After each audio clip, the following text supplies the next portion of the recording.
bud. How's the diet going? Oh, Tommy, it's excellent in fairness. It's the brightest thing of my whole week, my weekend. Come here, since the start of the year, I know like we're coming to the end, but like I was 95 kilos after last Christmas. Were you? And yeah, and I was fucking huge. But in fairness, I went into Christmas going, oh yeah. I'm going for it. yeah, I'm going for it this year. And I did. But yeah, I'm down to 83.5 now. Nice. That's 13 stone pretty much on the button. So, and I started this diet with you at 88 points. So we'll say I started at 89, we'll say. So I'm down to 83 in a bit now. So it's 6. So I'm nearly at the stone. That's the goal. Yeah. You know? That's 2 weeks. So you're definitely going to do it. Oh yeah, I'll do it. But you know what's coming though, don't you? You know, I told you we're going away to the in-laws. That's going to be hard. Oh my God, she could be a Michelin star chef. Like she's a Michelin star chef of like stodgy traditional, food. Her food's so fucking good, and it's going to be like, we was talking to Ag yesterday. It's like, are you going to do the diet down there? I'm like, yeah. I don't know how.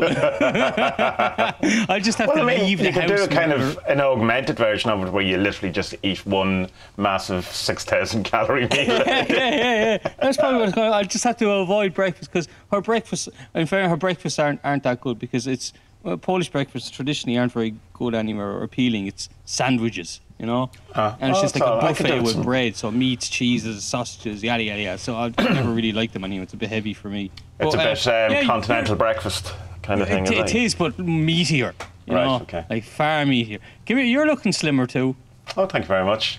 It's sadly probably just the lens on the camera. You can see that thing Camera Conspiracies posted up again. It's always a very interesting one, how the different focal lengths change your face. Yeah. Yeah, it's mad. So wide screens are best, wide angles to make it very thin, but to give you big noses. So how are you finding it though? Yeah, it's great. It's I started drinking again because fuck that, but it seems to be okay. I'm not hungry at all ever.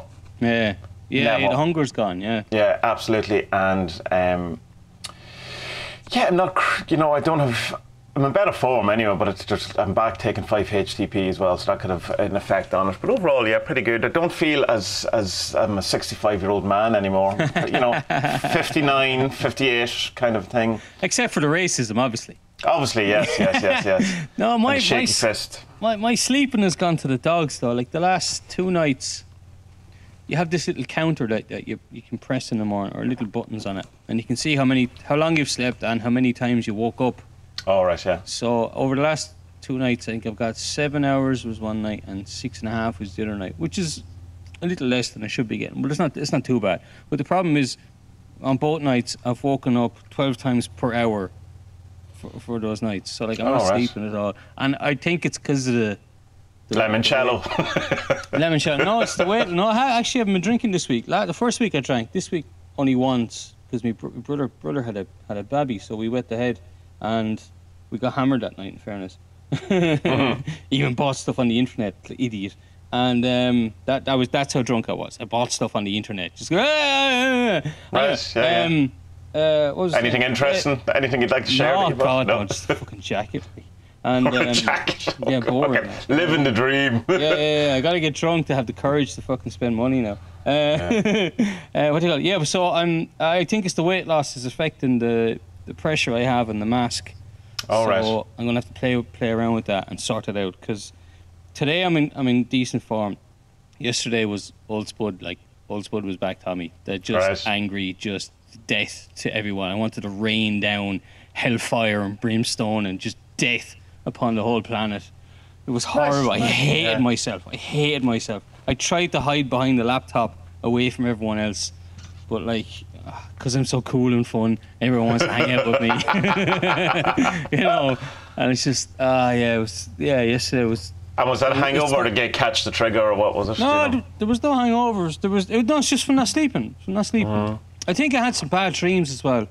No, I did have some bad dreams because I had a deja vu during the day and I went, oh shit, I dreamt that. Oh no. An awful thing with me ma just unloaded on her about how fucking how dare you make me fucking want to live the life that you fucking failed at.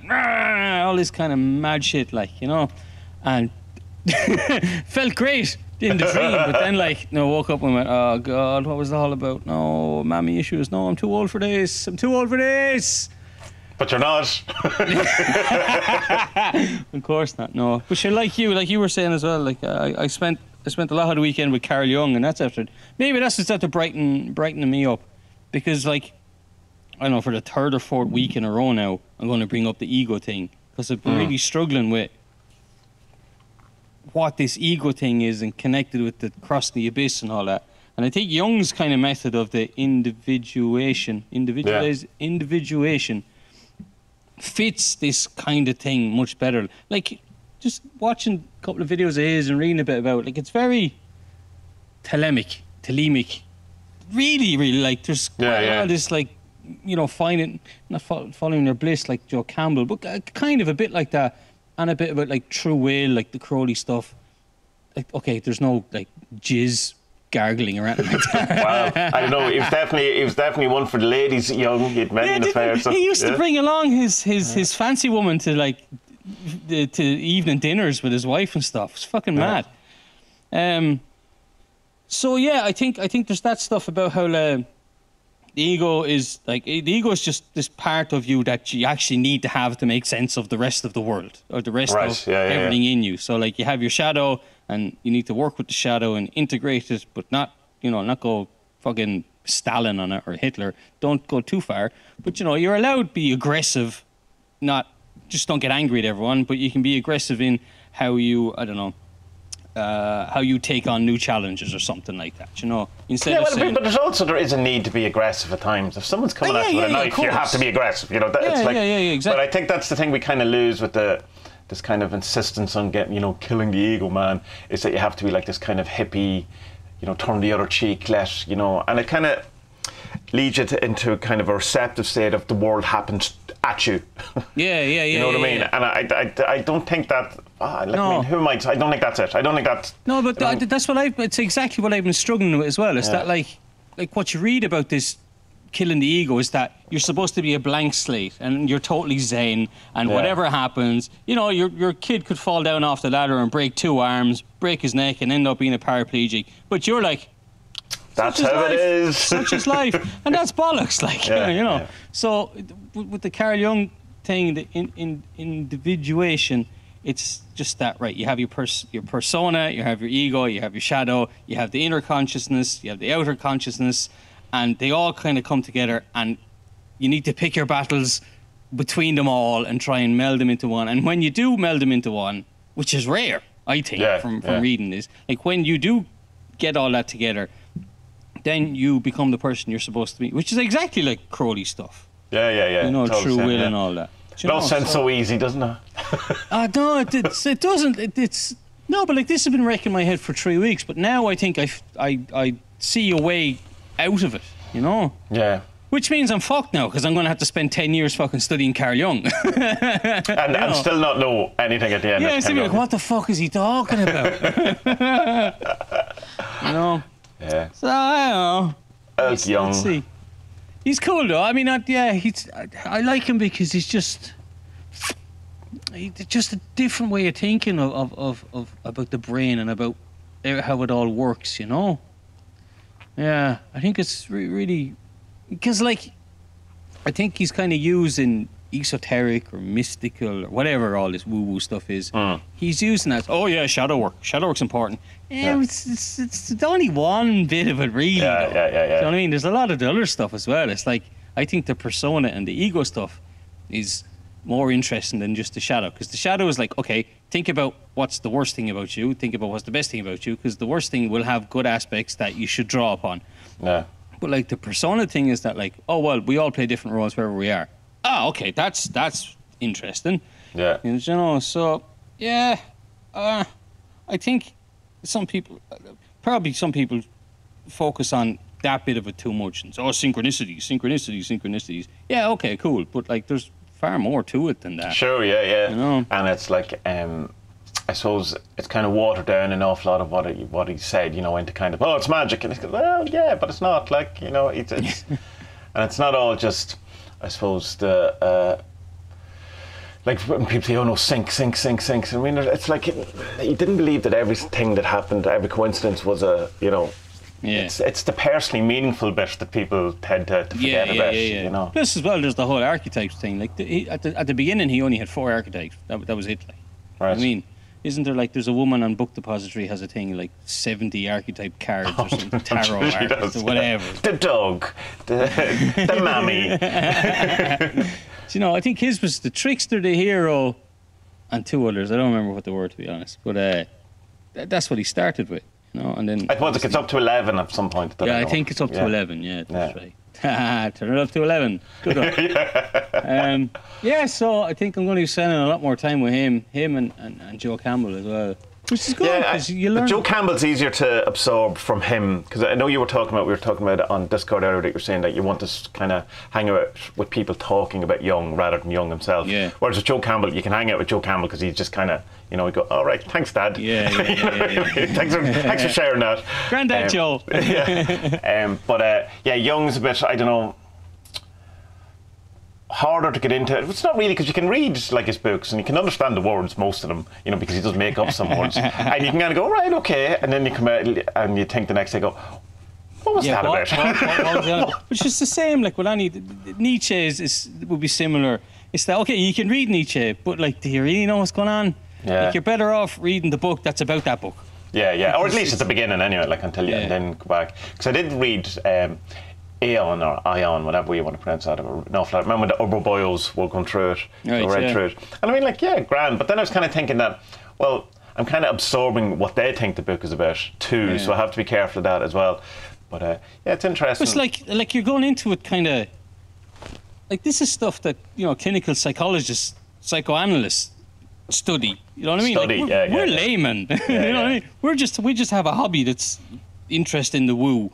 Well, maybe not a hobby, but maybe a bit more than that. We have, you know, we're on this road that's leading somewhere, whatever. Some would say an adventure. An adventure, almost like an adventure in woo, almost something like that. Hero's journey into woo, and so like, you don't have that background of having that type of clinical thinking that you need to be a psychoanalyst. You know what I mean? Just like, oh yeah, Carl Jung has some cool ideas. Let's read that, and then go. Huh? This isn't helping me with my relationship with my mammy. I'll come back to it later. It's like, I remember, like, one of my best mates went and studied English literature in UCD, and the first book he was given was Chaucer's, what do they call it? Canterbury Tales. Yeah. I was like, oh, for fuck's sake, like. You know, something that's what, 6, 4, 5, 6 and practically a different language. And it's not English. Well, it is technically English, but it's also not English. It's not English. Very strange. No. Yeah, I've been watching that. I've sent you as well that Minnesota's men's channel. I don't know what exactly it is, but it's one of those, I think, you know, like old boys clubs sort of thing. But they have great speakers coming in, and they're really into their young and all that kind of stuff. But so it's good. I mean, some of them. But when you get into that kind of men masculinity things, you can veer into very weird country very, very quickly. And it's, you know, they haven't yet. Well, I mean, you know, there's been a couple of not inappropriate, just kind of jokes or kind of things that you go, oh, I'd say once the tape recorder is switched off, there's a more kind of open thing on that.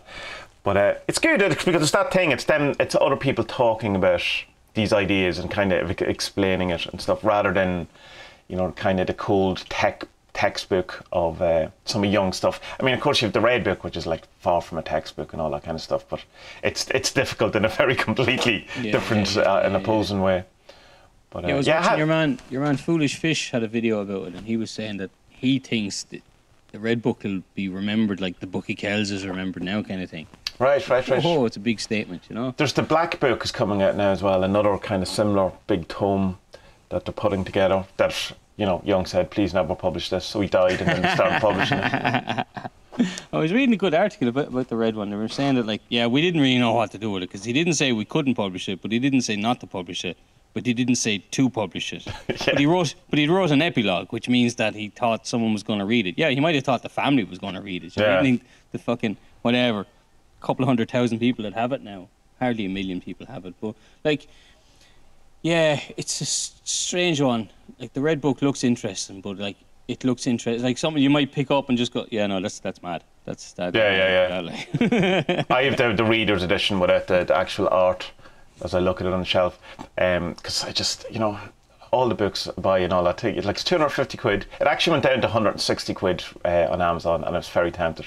To take you get 12 books for that. Jeez, more, yeah, I know. Yeah. And it would be something that you'd flick through and go, this is amazing.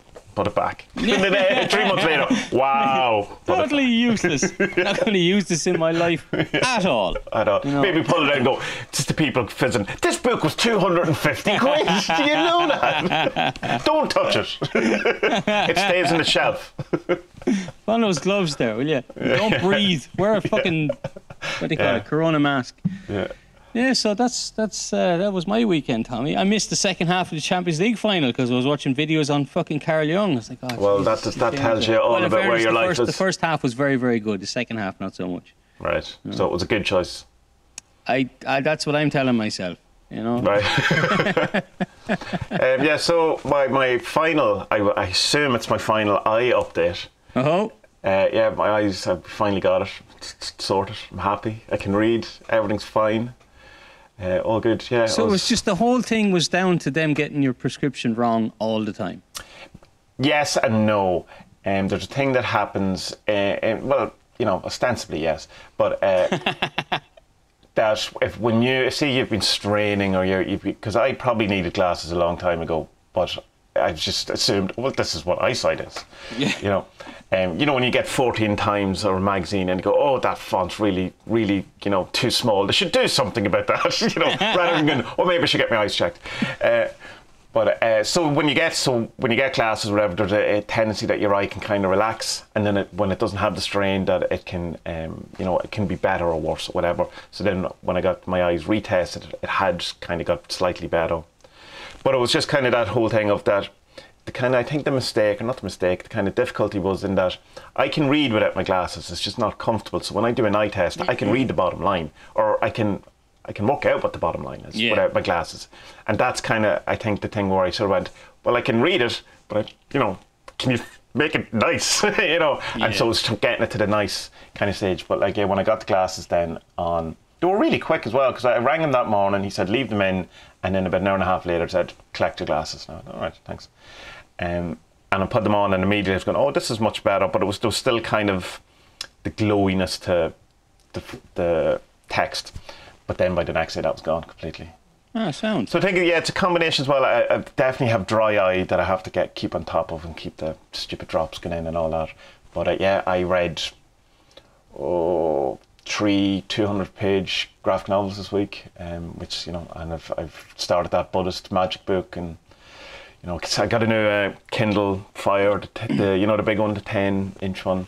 So I've been reading loads. Great. It's which is probably an awful lot to do with why I'm in such a good mood. And it's an interesting thing you might know because you had glasses forever, but if I'm sitting on the couch and I was reading before I had glasses, I'd be distracted by things. But what my glasses, it seems to suck me in to a little kind of a, like a cocoon or something like that, where the telly, if there was the telly on or someone's in the background talking, I just can't read. But I was noticed yesterday I was doing it. Okay. That might go away too, but maybe, I don't know. I'm fairly good at that though. I was saying to me the other day, I was reading some. I got that 78-day transurfing thing. Oh yeah. So it's easy. It's very light kind of reading, And I was reading that on the couch, and the two kids are just fucking Beirut World War III is going on, and I was like, how can you read? I'm like, I don't even hear them. I don't even hear them because I'm just so into the book. So I don't know, but I've had glasses since I was first communion age. What's that? 7, 8 years old. I don't.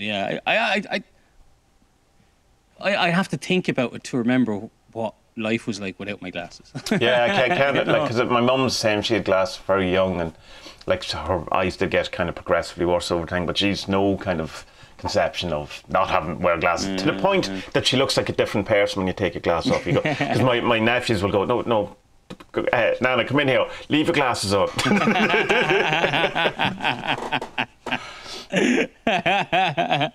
You don't want to scare us. No.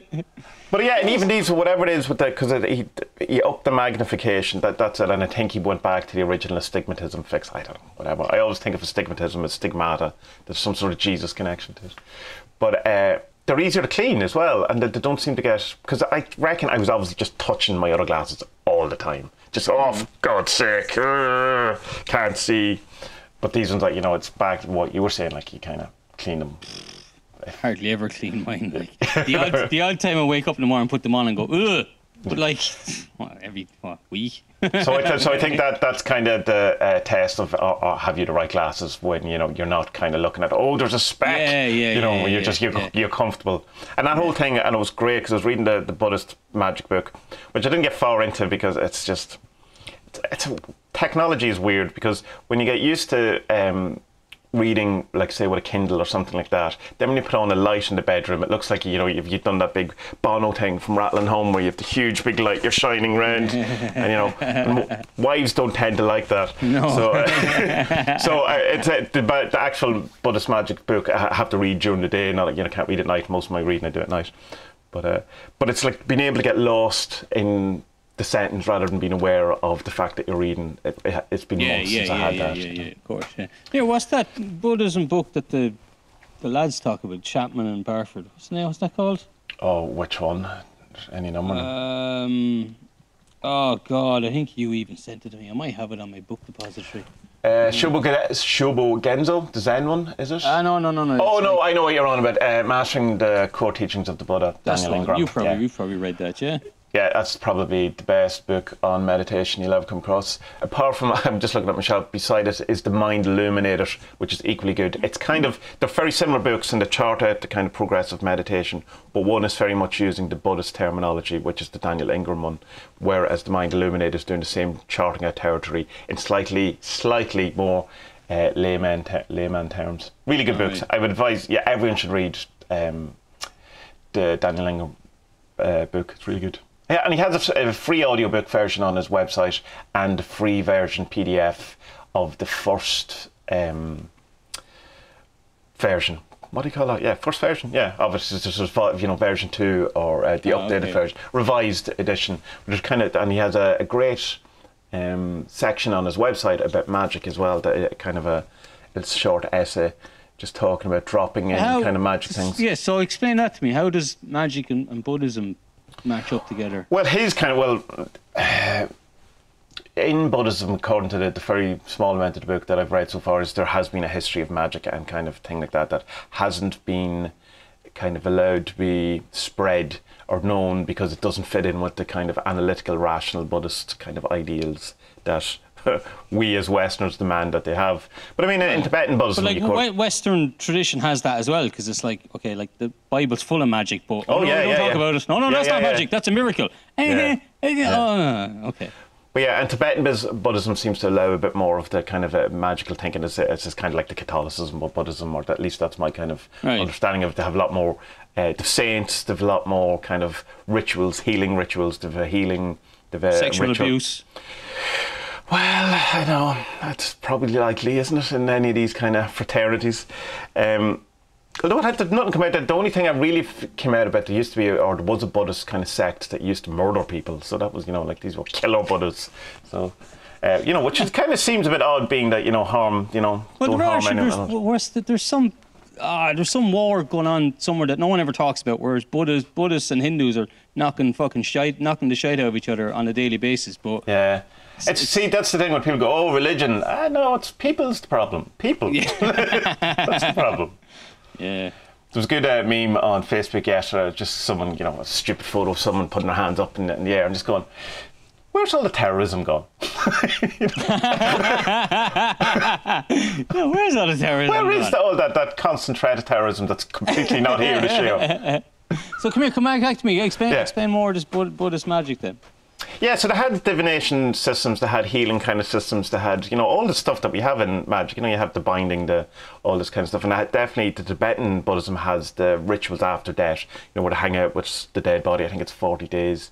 There's a great podcast that Jason Louv and, again, my guy, the guy who did the cartoon on Netflix, with the raspy lesbian woman voice. Duncan Trussell, yeah. On his, they do a great interview about that thing. It's called The Bardo, and Jason Louv. You know, Jason Louv does know his stuff. Like, so he's explained it really well. People. Oh man, Jesus Christ.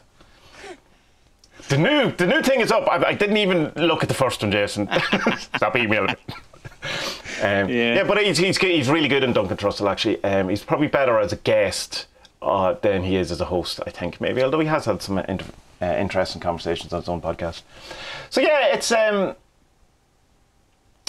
good. I'll know more when I finish the book, but it just seems to be that it's been, in a sense, kind of whitewashed a bit, the whole kind of magic element of it, because it's just not something that's seen as... What if the magic comes up in that Mastering the Core Teachings? Oh, yeah. So the Daniel Ingram thing, that's more his kind of experience than a direct kind of Buddhist thing, where he says when you get to the certain jhanas or the certain levels, just while you're there, drop in a little intention. Just drop it into this space of, this dying thing. And he says it seems to manifest very quickly after. So it's the same kind of principle of gnosis that you have, I suppose, in chaos magic. Only he's able to sustain the gnosis longer than, an ejaculation or a scream or whatever is the normal chaos magic approach to it. But I'd say you'd get a lot out of it. It's quite technical, that book. But and ranty. Is it? No, I have it on the list, and I'll get around to it eventually. But you know yourself, I've got a million other books to get to first. He has a channel. It's not on YouTube. It's on Vimeo. He talks an awful lot about different things. But there's a whole section in it, of why you'll get much is of crossing the abyss. There's that whole thing's in it. It's all mapped out. Just using different words, not the Western magical traditions, using the Buddhist terminology. But it's just, so it's slightly say.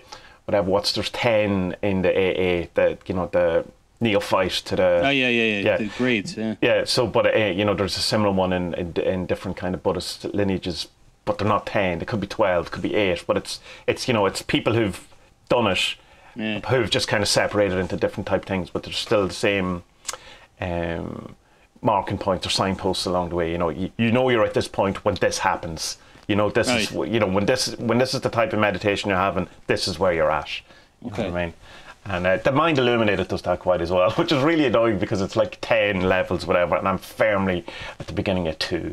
Yeah, it can be a bit disheartening when you're like, oh shit. You look at something and you're like, oh no, that's where I am. Yeah, and there's a lot of ones where you may think this is very similar to level 6, but what actually is happening is you're falling asleep. Level 2, back you go. Yeah, God, there was something I came across the other day that, what was it? Something about the Kabbalah, and there was something on it that, Tommy, I can't remember. Hopefully it'll come back to me during the podcast, but it kind of just proved to me that there's no such thing as the bad Kabbalah. What do you call it? The Clifford. Yeah, that it's no, that can't. Oh, yeah, that's what it was. Because each Sephirot has a balance anyway, and has a polarity. Yeah. Then it doesn't need a bad Kabbalah. Yeah, but it's not necessarily a polarity. It's a degradation, whatever that word. It's when one of them smashed. It's the brokenness. It's when it breaks. So it's not exactly the kind of, depending on what way you want to look at it. Of course, some people do think it's the dichotomy or the polarity, but it's more than just kind of that. If you do care about that, the Thomas Carlson book Clifford and Goetia, that one is that, well, it's the only one I've kind of read on it that wasn't super edgelordy left-hand path. Now grab the black candles on your robe. Because I see all that stuff now is that so the angels, so there's archangels and angels in the Sephirot, and then there's the Tiferet, Siferet, and that's your holy guardian angel, contact with that. But all of this demon stuff, well, that should be down where Malkuth is, because that's us at our base, and your demon. Maybe that could be us where we are as an Earth Malkuth, kind of that thing. But there could be stuff below us. We think of hell below us, and we think of the stuff. Lots of different things, or where is our subconscious that would be below it? Because Malkuth's quite physical in it, and you have this rising above, but you could have depths below it. I would.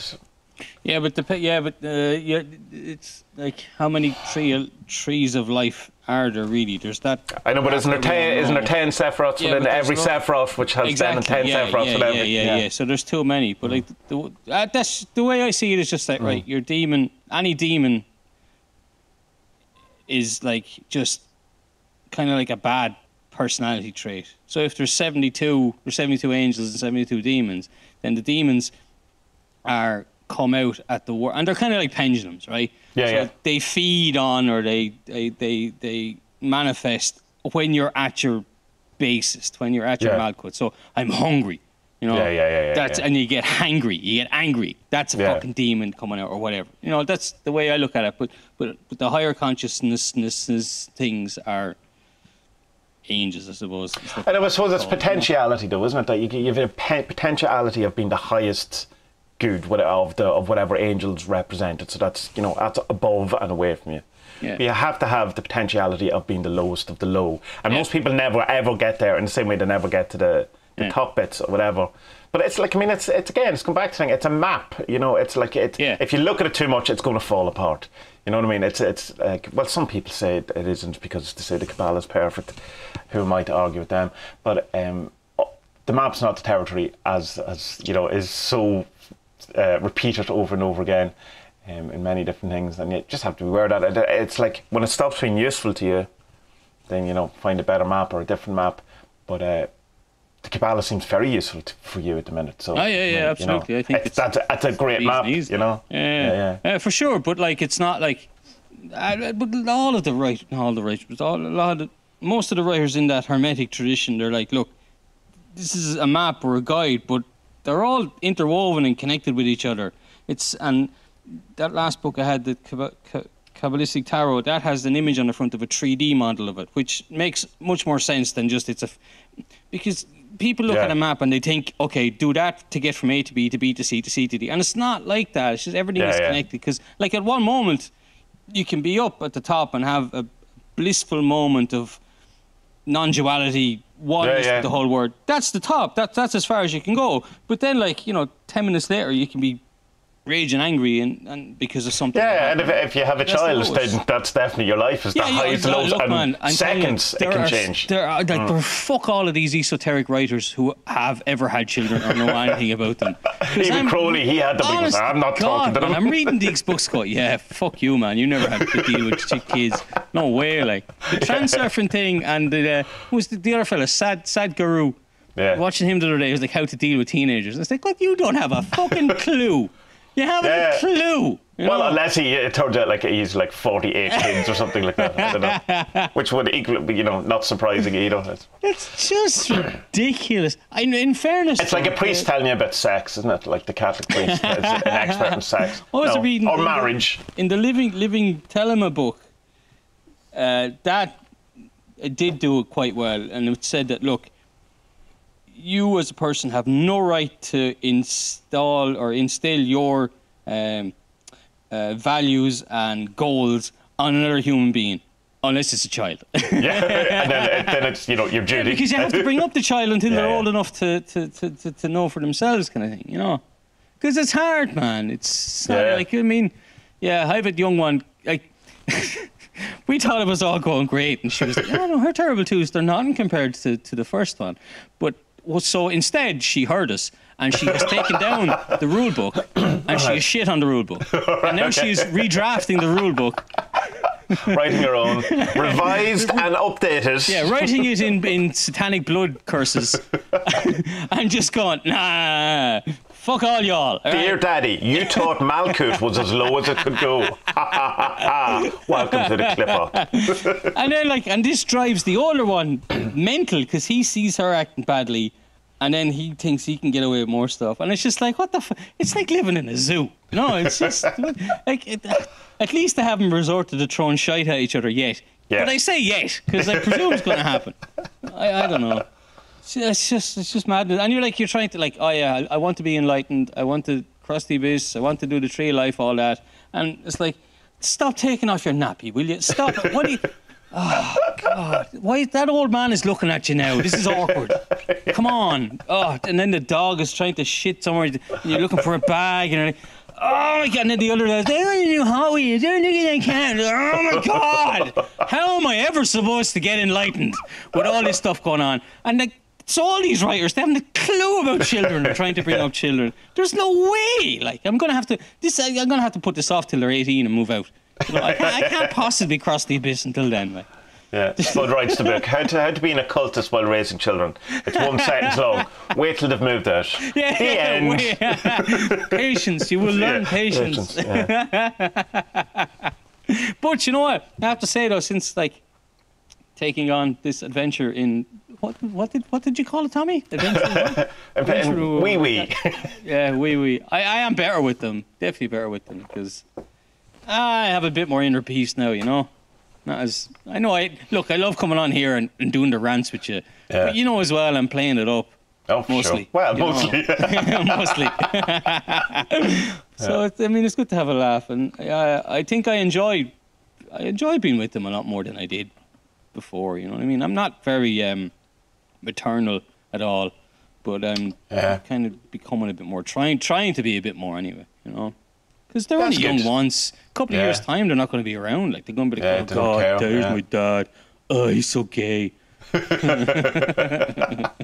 Oh, God, he thinks he knows everything. Yeah. Crossing the abyss.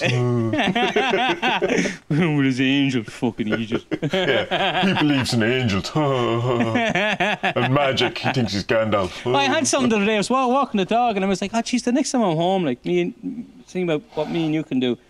We could do some spirit potter, and I was like, oh, maybe we could invoke Minerva. And next thing, man, this massive bastard dog just ran out of nowhere and just. Okay, I will not do that. I won't do that, Minerva. Okay, don't worry, I won't do that. Okay, let's not do that. That you were my secret, and your secret that I talk about constantly on the podcast. Well, you know what I mean. But like, yeah, okay, we won't invoke her. Ever. This public knowledge now, so didn't just think it, Minerva. So don't hurt me. Don't send dogs after me. Well, dogs. So you have the whole kind of thing with dogs is a big thing in goddess stuff, isn't it? Like Hecate is the dogs. The dogs of hell. You should look into that. That could be some sort of connection for you. Oh, more dangerous stuff. Nah, her thing is owls. That was another thing with Carol Young as well that I had about her, and that like. See, because the Holy Guardian Angel is one of the theories, is this highest being that you can be.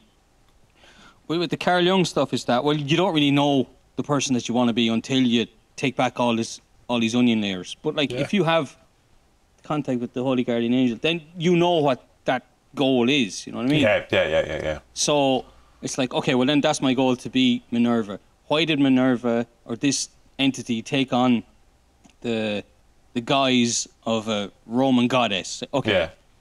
Because she represents the things I'm into. So crafts and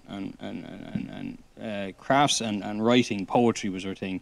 War. Defensive war. Okay. I will say, which just means I have to take that to mean just to box clever and just kind of know your fights, or know your box clever. What's box clever mean? To know what fights to take on. Yeah. You know what I mean? Rather than going in fucking swinging like Hulk or Thor or Atten, just be like, no, I'm going to sit this one out, but I'm going to fuck you over next week. Yeah. Have a long memory. The long grass. There's plenty of stories about her because she's Athena in the Greek legends. There's loads of stories about her like getting fucking furiously angry and getting her way and fucking people over. So, and that's the thing with my shadow that I'm scared of, is the anger and aggression. But everyone has this. People think of their shadow and like, oh, I'm too aggressive. Everyone has this thing. But it's how to channel aggression properly into your life. That means you'll be able to integrate the shadow in your life and move on, instead of just thinking, oh, I'm always getting angry all the time. Everyone does that in their head. But like, use it properly and you'll go far. Hopefully. That's the plan. Sure, we'll see, Yeah. The anger's an interesting one because, I mean, it's kind of like dieting in a sense, in that, it's not like being an alcoholic where you go, right, I just don't drink. There's times on a diet, you still have to eat food, and there's times in anger, you still have to be angry. So it's not as if it's a kind of, a removal of a thing. It's just it's exactly like a diet, in that you just have to eat better. You have to eat the right things. You have to be angry about the right things. And the problem isn't being angry, it's being angry at the wrong things, or not being able to express it. So that, it's like, my thing is that I can be. I have the silence, explosion, Hulk smash. So that's an unhealthy way of dealing with anger. But it's because we are not told how to have how to deal with things, how to have conflict resolution that isn't an argument. Yeah. Irish people cannot do that. No, Irish people all. are awful at it, you know. So you tend to just go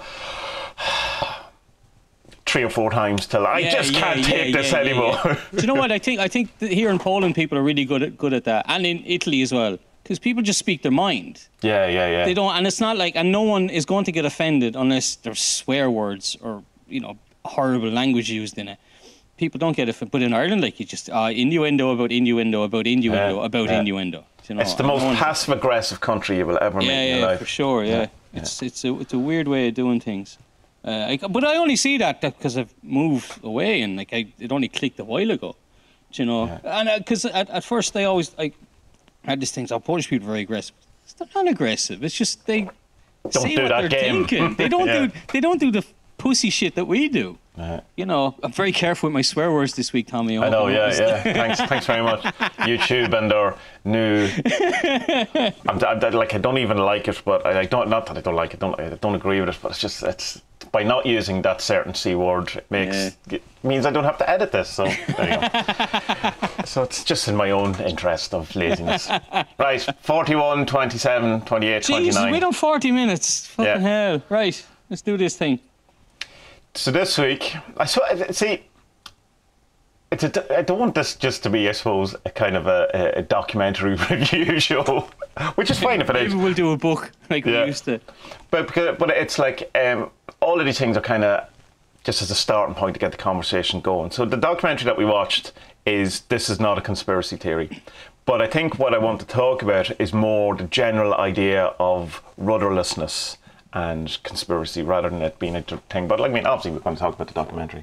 I really liked the documentary. You found it very grim, you were saying. No, it was the other thing that you sent me, his other video. Oh, right. Everything is a remix. Yeah. I found that grim. Oh, right. Jesus, that was really grim because... but like there's plenty of times during this documentary and during the other one as well, I was like, man, if he just read reality transurfing, he'd just see everything's a pendulum. Yeah, definitely in that. Yeah, he's known. I can't remember what's his name. I can't remember his name. Anyway, check the show notes. I'm sure it's not there either. But he got known for his TED talk in 2012, I think it is, which is Everything Is a Remix. Kirby Ferguson.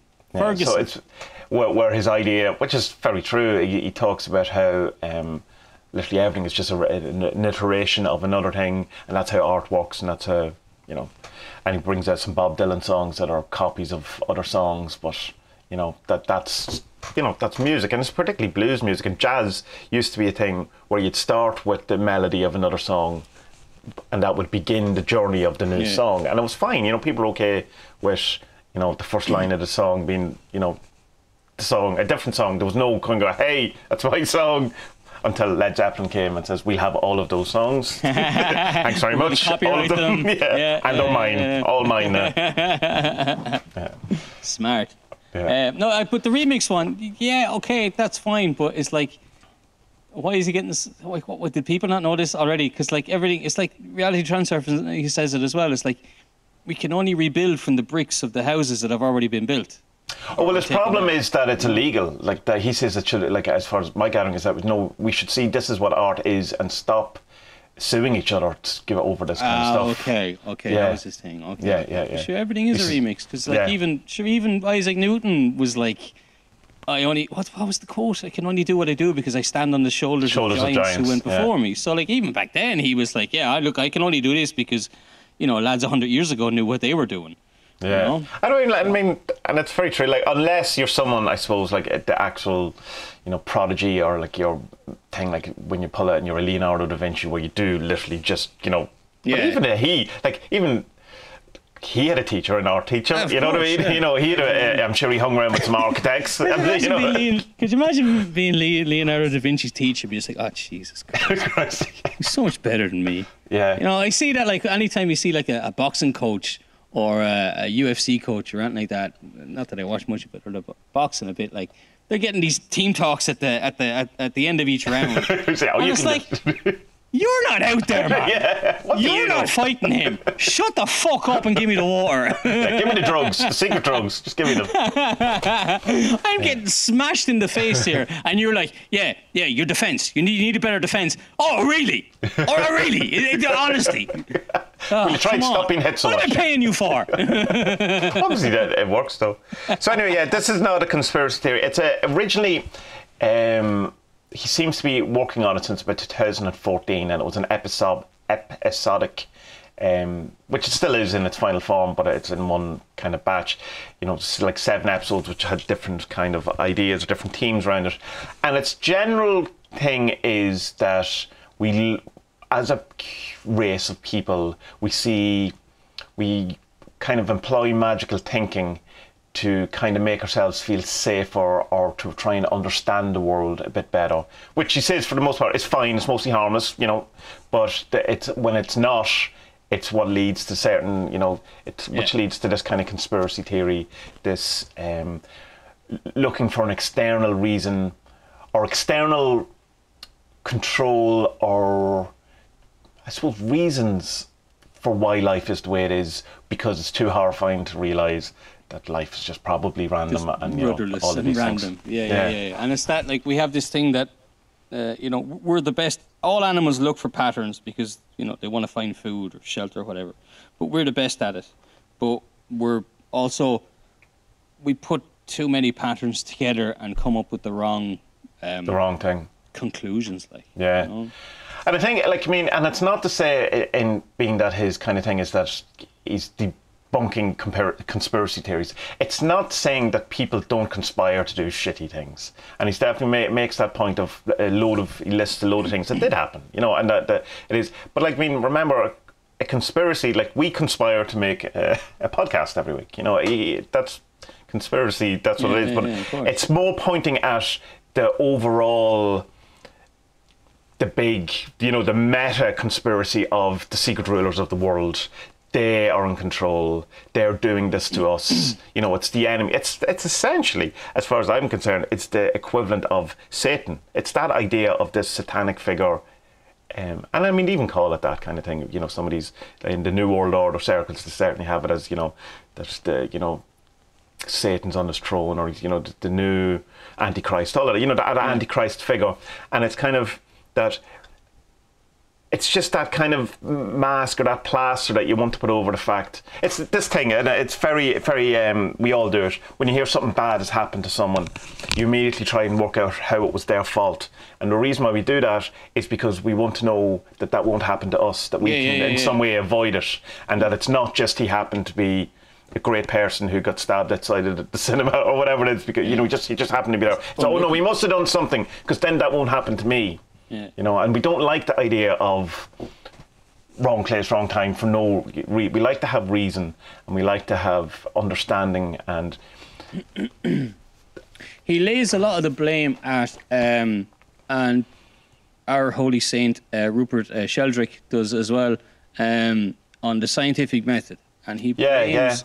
I thought that was interesting. Yeah, I've never seen it, because usually when you get these debunkers, they're science, and you can do no wrong. But he's going, no, this entire thing comes out of the mechanical view of the universe. Yeah. Because we had this thing during the Enlightenment that the universe is like clockwork. They came up with this idea that the universe and nature is clockwork and mechanical, and that's been brought forward and used. And it's that, okay, once we have an idea, we can expand it. We can expound it and use it to make lots of other things fit it. And you can, to an extent, but it's just that the world is much more complex, not now than what it ever was, but the world is just, it's too complex to be easily explainable. If you want to explain the world and the universe, then it's going to be very fucking complicated. It's not going to be simple. Oh, well, the Trump and the QAnon. No, it doesn't work. It's not that simple, so... I'm always reminded of the Jordan Peterson insistence. No, it's more complicated than that all the time in his lecture. It's a bit more complicated than that. And he says that, because after the Enlightenment, science really took off, and there was the scientific method of do something, see what happens, come up with conclusions. Do something, see what happens, come up with conclusions, and then these turn into principles. Yada yada. And he's like, it just doesn't work for the modern age, because things are just, there's too many different factors involved in everything for things to be easily explainable or controlled, which is his kind of thing. Is that like that? Your the conspiracy thing is, you know, obviously the big one is that, you know, there's the elites or whatever, our thing, and it's like he goes into that. He shows a really good kind of thing where he talks about that game, the game of life, which is a mathematical. I suppose it's kind of like an advanced tic-tac-toe, as America knows, what noughts and crosses we call it here. You know, where you just fill in things, fill in squares and graph paper, but it has certain rules. But when you automate it, you know, when you get a computer to it, it does really interesting things that you couldn't predict in any kind of a way. And it's kind of saying that this is like the metaphor for, you know, current society, and that it's so complicated and so widespread that it's impossible to predict anything. And he brings up Nassim Taleb's The Black Swan thing, which is a great book, which you should read, Spud, but everyone should read. And Anti-Fragile as well is a really, really top class book. And I mean, you know, Taleb, yeah, you know, I don't agree with everything. Obviously, he's a bit of a character himself. But this idea of the black swan is that it's something that will come out that will, in hindsight, look like it should have been predictable, but isn't, because the nature of a black swan is that it emerges from nowhere and no one could predict it. It's like no one could predict Nirvana as in, you know, Kurt Cobain. You know, it's like you can look back and go, oh well, you can see that coming out of the 80s music there was a bit more of aggression coming out, people were getting a bit pissed off. You go, no, that's you're explaining it in hindsight, but no one, you know, it's an unpredictable kind of thing, and that happens all the time, and it can't be planned for. It's like two hurricanes in, you know, the same place. What? You know, but like, and he uses good examples, because he's like even if there was a shadowy elite running things, they didn't predict Brexit, they didn't predict Trump. You know, and they're just the two of the biggest ones. And even when they do predict stuff, they get it wrong, like the weapons of mass destruction in the Gulf War. You know, so it's that it was just things. I mean, yeah, I really like that about it, because it's something I've always thought anyway. The future isn't predictable. No, you know, it's just not. Like, but that's good. You know, and I think that governments definitely should play up the idea of the secret elite, because it kind of gives the impression that someone can control this world. That, you know, and so if you have the kind of, if you don't totally dismiss it, and then you can go, oh no, we really are in control, and there's nothing you can do about it. You should look. You can see that with Trump and the QAnon stuff now. Like he's just letting it happen, because he knows that they'll all vote for him. Like, and plus it makes him look good, because he's supposedly he's rounding up paedophiles and killing them or something. Isn't that it? I'm not really sure what the whole thing that kind of, there is this kind of scene that there is this obsession with paedophilia in kind of conspiracies. But I mean, like, there's Trump's a paedophile.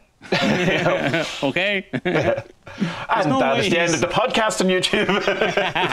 Thanks. Unless he wants to be king of the paedophiles. You know.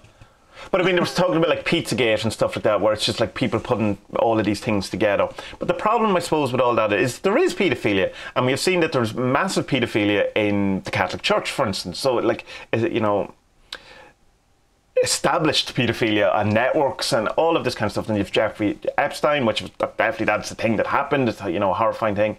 So it's like, you can understand why people are obsessed with it, because, you know, it's like our kids, you know, these are the most innocent things we have, and, you know, it's like the biggest horror that you can do is abuse a child, so people become obsessed. But he's kind of pointing that it seems that's the reason why we're so looking for the paedophilia, is because it's such a horrifying type of thing.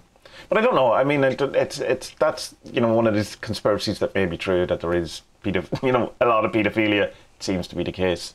But some of the other stuff he looked at, and this was an interesting one for me, was the JFK assassination. And it's kind of interesting for me, because I never really questioned. I just had in my head, yeah, well, Oswald didn't do it, obviously. It was, you know, Grassy Knoll, you know, it was actually the comedian from Watchmen, as we all know.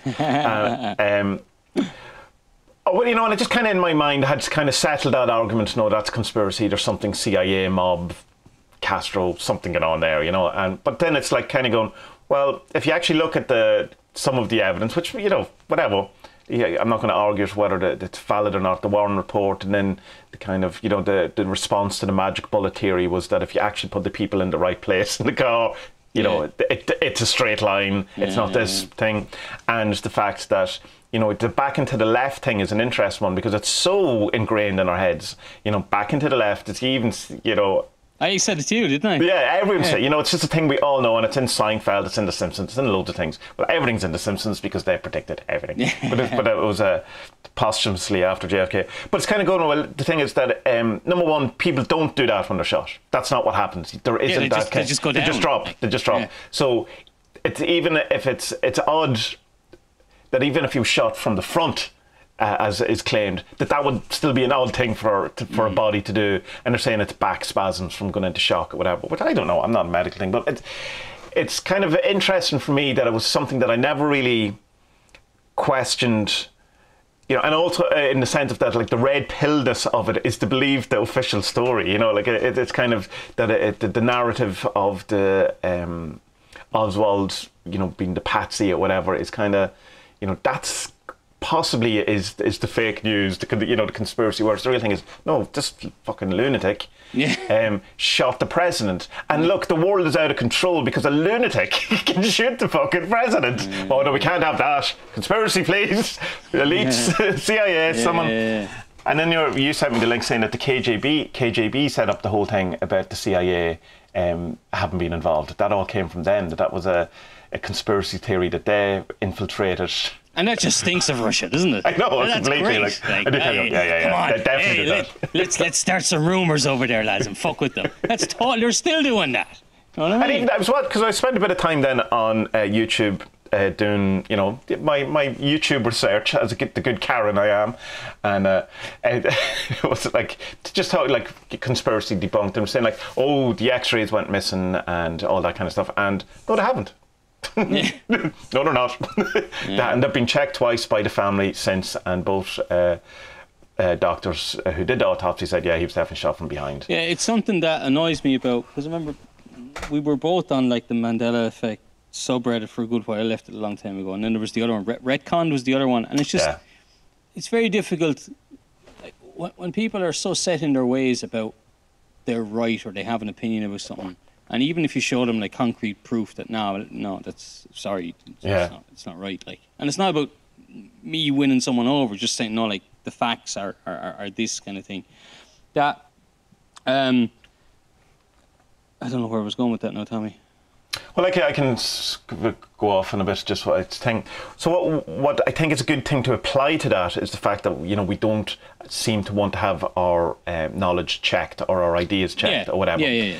That we should, as good occultists and good chaos magicians. I know what it was. It's that, like, I said this before, that as time goes on, more and more evidence does actually become known.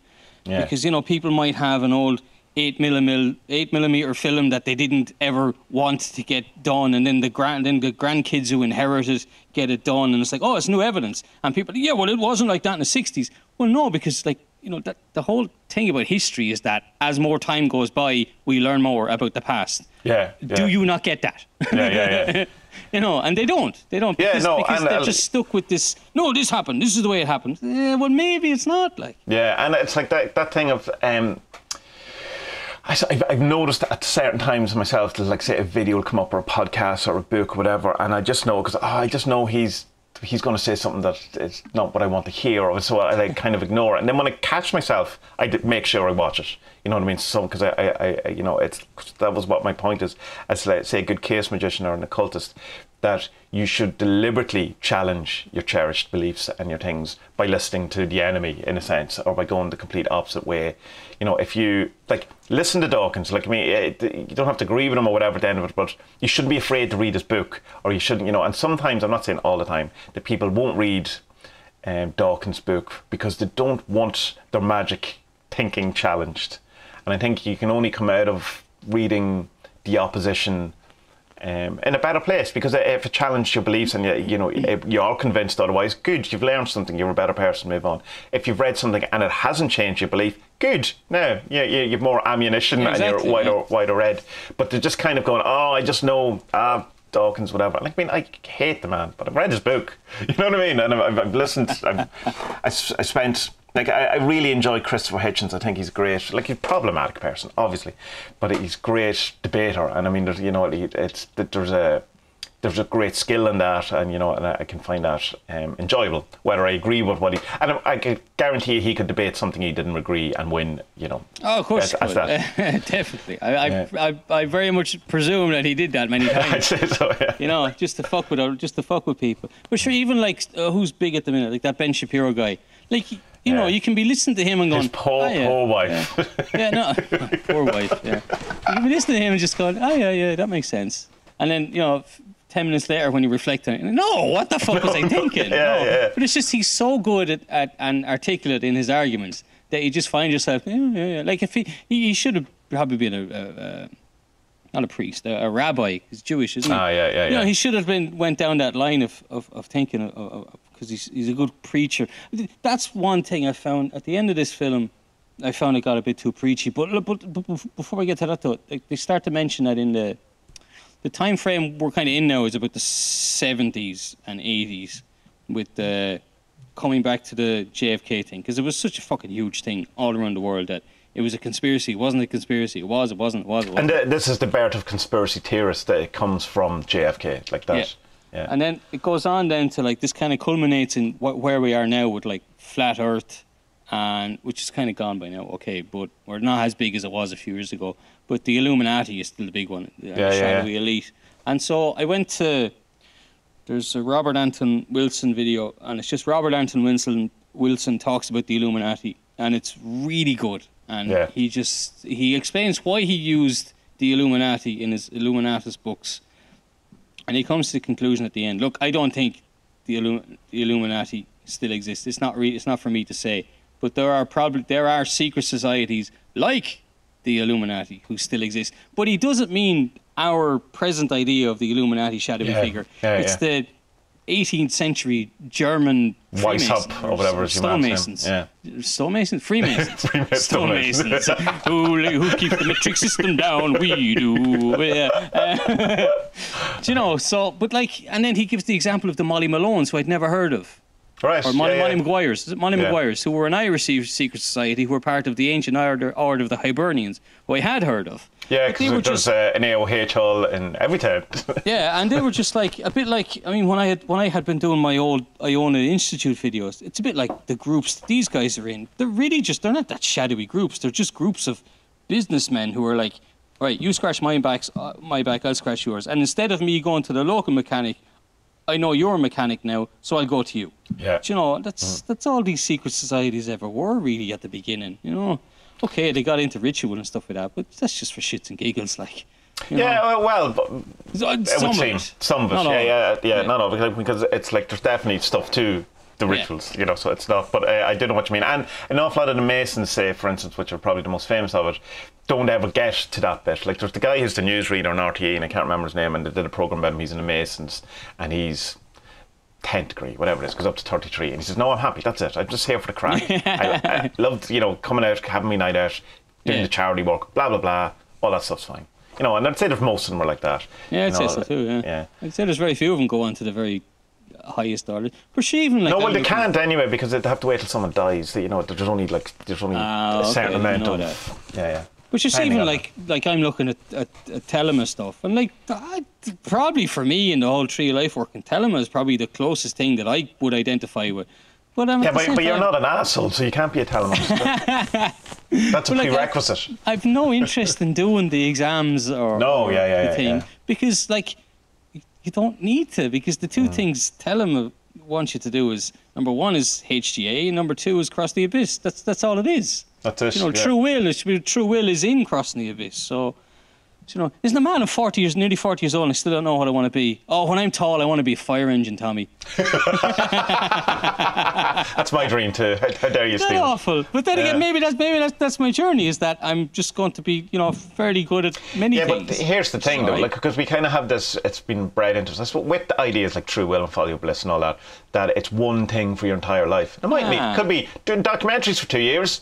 Now I'm going to, you know, write a book, and then you know that's it, and it's like kind of it's fine. I'm small, okay with that. Yeah, and and overall, you know, you can do the black swan thing of looking back and seeing the thread that was there. Because no, you're just explaining it was all creativity. Yeah, of course it was. Like, what else was it going to be? Exactly. Yeah, I was never going to fucking work in a bank or anything. But yeah, look. The interesting thing about the Illuminati, just before we go off that, is that he makes a great point of it that it's always targeting women or minorities. So in a sense, it's sexist and racist, and then shows a video of like a very white country singer who I didn't know, with obvious, you know, equivalent Illuminati triangle symbolism in it that no one cares about because he doesn't fit the black woman or the woman, you know, or whatever it is. That is, and you know, you're never shocked to see bigotry raise its head in any of these things, I suppose. But it's, again, I didn't realize, you know, I didn't cop that. You know, and like.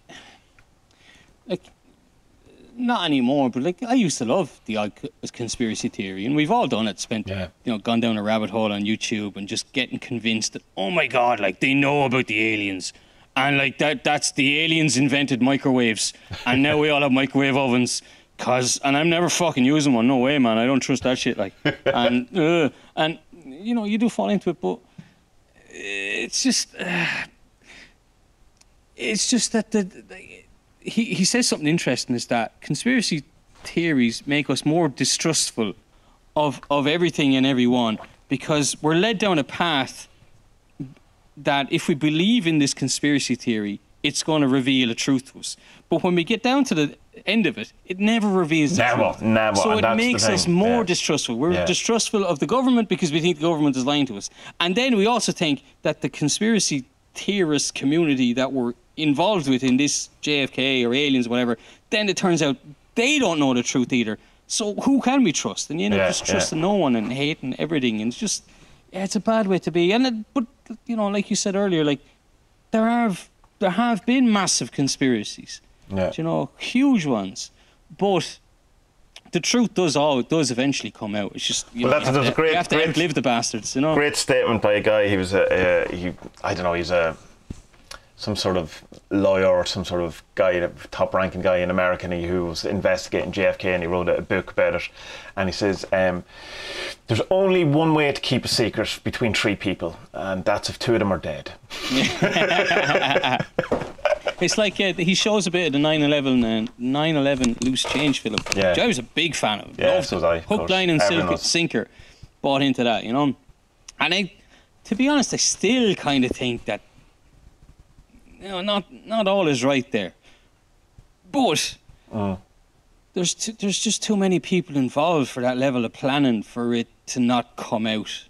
Well, of course, the answer to that is that it's compartmentalised. You know, that the guys who are fitting, you know, the thermite into the World Trade Center, only their boss knew what was doing, and his boss only knew. So it was like the chain can be broken too easily. There's still too many, though. It's not like even with, say, like.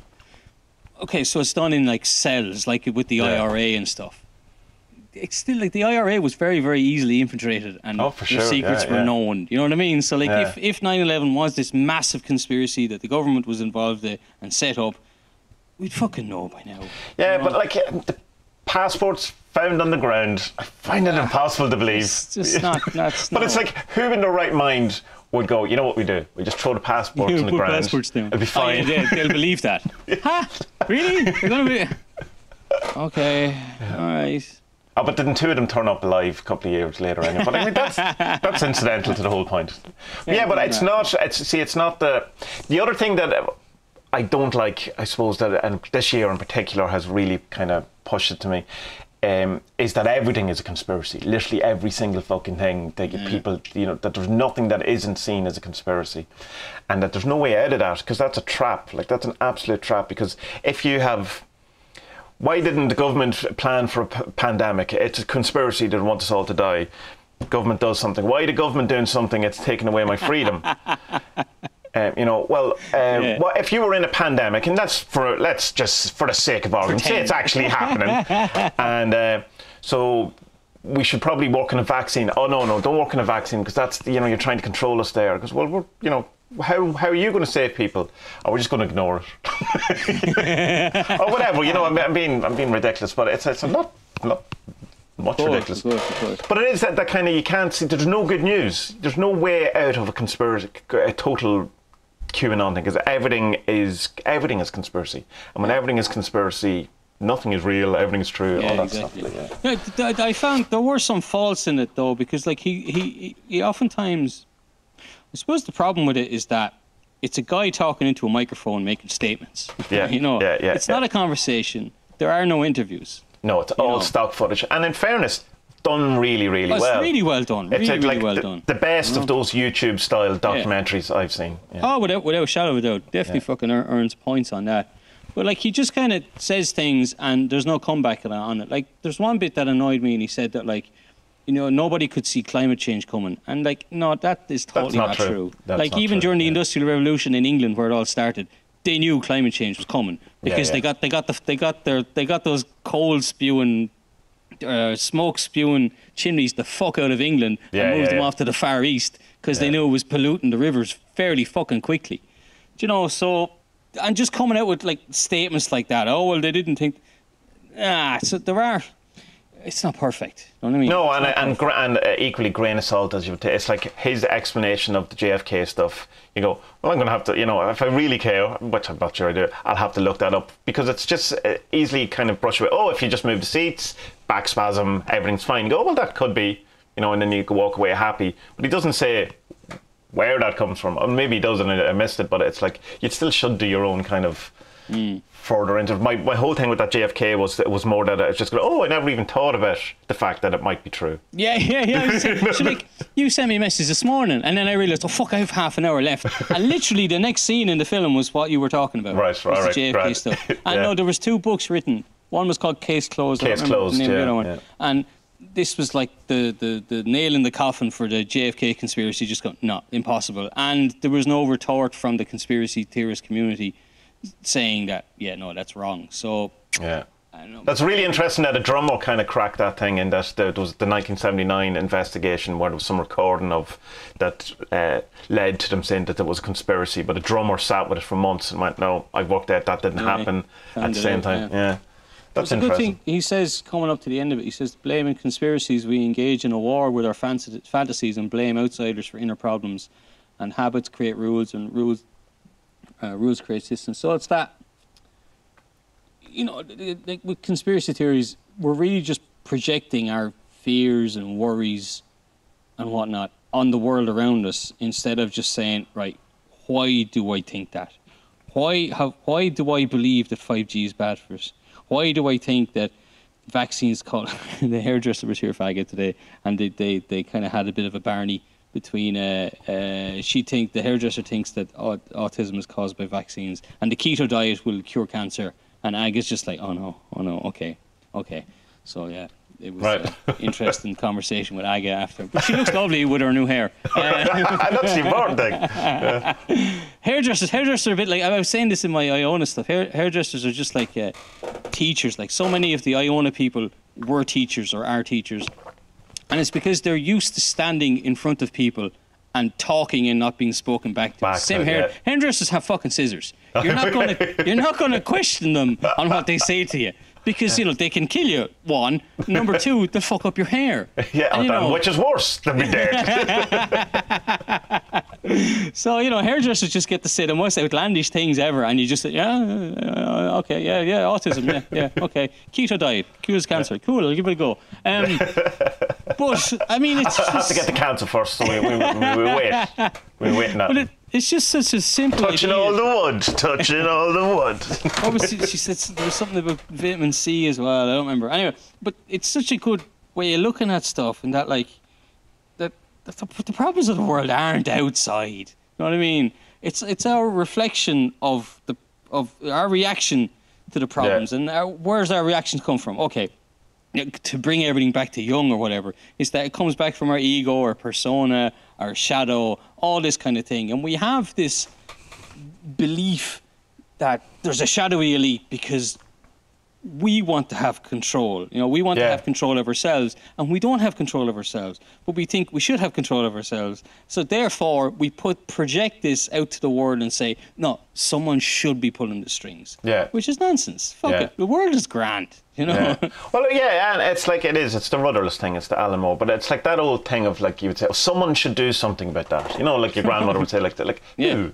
Yeah. Or, you know, they, or whatever, you know, or they want us to have, you know, whatever it is, vaccines before. It's no, we want us to have it, as in the human race. You know, well, the scientists aren't a separate kind of thing, you know, it's just a thing, and we have that dichotomy between them and us and all that, but it's just, as your man points out, it's mostly tribalism, this kind of thing, you know, and it's, I think it comes down to mostly, and that's not to say, I'm, you know, as we've said over and over again, I'm a great man for conspiracy theory, less than I ever was, but like, I mean, you know, I've a couple of UFO docs lined up that I can't wait to get into, and I'll really enjoy them. And, you know, I followed the flat earth to the end, but I understood from the beginning that I was going to end up not believing it, but, you know, I still went through. But I ultimately think it all comes down to wanting to feel safe and wanting there be a reason and wanting it to be, in a sense, not random and not to the point that you can avoid the badness if you're clever enough and you're smart enough, and you just have to work out what it is. And so if you know what the badness is on the global scale, which is the elites, then you're safe in the knowledge that the world is controllable. You just have to, you know, the good guys someday have to win. And, you know, it's that thing, you've found out the reason why someone got stabbed, that it was their fault, even though, you know, but that's because that's what you want, so then it doesn't happen to you. And I think that's the kind of spirit of it. But with the kind of complication of loads of conspiracies are true. So you have to be aware of that as well. You know? Yeah, that's the thing. And he does mention some of them, but for me, he goes through them a little bit too quickly. Do you know? Yeah. I think if he'd have gone into them a bit more, it would have lent a bit more weight. I think if you buy it on Vimeo, on the deluxe edition, he has the... you know, the episodes, and they're longer episodes, but they're the original ones if you care that much. Yeah. No, it's very good. I really liked it. Yeah, watch it. You know, it's good. It's good. It's very good. Obviously there's faults, but they're not that many. Really he's kind of has this thing in it where he goes, we when he's talking about magical thinking and, you know, that it's bad, but it's also, we need this as humans. This is part of what we are. So he's not trying to say, let's ban it or get away with it. It's going to be, but like, when you see people doing it, or when you find yourself doing it, just recognise it for what it is, you know. But it is intrinsic in us. It's what how we survived, how we got here. It's because of this kind of thing. There's a kind of Joseph Campbell kind of ending to it as well. He's that, like, you know, if we look to myths and our stories, that's like where we can learn a lot about how and why humans react in the way that they do. So I thought that was good as well. I mean, what are we going to do? We're going to end up fucking buying tons of volumes of Greek and Roman and Irish mythology and Hindu mythology and reading all these things. Like, oh yeah, that's just like me. Yeah. I have a temple to rats as well in my backyard. It's called my composter. Yeah. I have this really, really big long arm. It's almost like a spear. People call me Lou. Yeah, it's but it's, I don't know. But I liked, but we spoke about last week, but Joseph Campbell's thing about a modern mythology, and I think, does he say something about this in here as well? Yeah, he does. He says something like if we can all kind of come together and realise that, you know, the world is a rudderless network where we can all kind of, you know, we can all make our own way in it, then we'll be a lot happier for it. And like, I mean, how could you say no to that, you know? Yeah. But I do think we need the spiritual aspect. We need it, whether it's, and I believe it's true, but whether it is true or not, it seems to be a thing that we need. And I think to try and negate that is going to cause more harm than good. But it's just kind of rein it in so that it doesn't become pandemic or whatever equivalent kind of, you know, that it doesn't get out of hand, doesn't become its shadow aspect. Yeah. Well, I suppose if we can explain everything as kind of, you know, the archetypes are all within us. So if we look at the myths and we see the archetypes, well, you know, it's not that there was a Greek god Zeus. It's that, like, Zeus is an element within us or whatever, you know. I must look into the thing about, I think, because there's the 72 angels and the 72 demons, and I suppose these are the 72 moods of a human. Yeah. Is that it, like? Is that the 72 personas of a human? Well, it's 144 then, isn't it, if you have 72 and 72? Well, 72 then Isn't 144 the big number in Mormons as well? Isn't that the 144,000 and all that? That's it, man. Let's become a Mormon. What the Mormons do? Oh, no, they've already, heaven has been allocated to these people. We just get to stay on earth forever and ever and ever. And no thanks, I don't want that. I don't want to be immortal on this place with none of the sins being allowed. You have to have more wives as well, don't you? Do you have to have more wives? Is that gone? They're not allowed to do that anymore. They're also great at prophesying the end of the world and getting it wrong constantly. That's another one of their big tricks. I have that book, what's it called? Riders of the Purple Sage. It's supposed to be like the Western book. This is the one that was... It didn't start it all off, but it was the best of the ones at the beginning. And every other Western book that you read after this has this. And, like, it's so fucking racist towards the Mormons. But the Mormons also hate the white man. Not the white man, but the people in Utah who aren't Mormons, you know. Right, it's good. yeah. It's very good. But, like, if you go to goodreads.com, there's loads of reviews like, oh my God, I can't believe it's so xenophobic and racist. It's like fucking 100 years old. Yeah. Come on, have you read a book? Jesus Christ. Like, you know, all these books are full of stuff like that. And it's not really that bad. It's just like, oh, how dare these are strange people who marry lots of women. And then they treat the women pretty badly. Maybe this, I don't know. I don't know enough about Mormons to say anything about them, other than they make nice porridge. No, that's Quakers. That's Quakers, yeah. I think it's Jehovah's Witnesses is the 144. That's the 144. Yeah. Poor old Jehovah's. All of those cults. All of them, just put them all together. Yeah, maybe we should. I think we should set up our own Tommy and have our own saints and become non-taxable. You know, I like that junior vice president. Junior vice president. I call. You can be, I'll be the Tom Cruise and you be the other guy that hits people. What's his name? The real angry man who's secretly, what is his name? Then again, you're taller than me, so it has to, but then again, Tom Cruise is fairly short as well. Who's John Travolta in this then? Who is it? Oh, we're going to need John Travolta. Get Keith. Keith is John Travolta. Brother-in-law, yeah. Watch the film. It's very good. But, like, I'm still going to get into... it's good in the challenging your beliefs, not to change your worldview. Just go have a look at, and you will find. I definitely found stuff in it that I go, oh well, I'd never thought that way before, and I probably shouldn't, or there's something new that I just have to. It hadn't fundamentally changed me. This year has fundamentally changed me, I suppose, in the conspiracy overall conspiracy thing that I don't.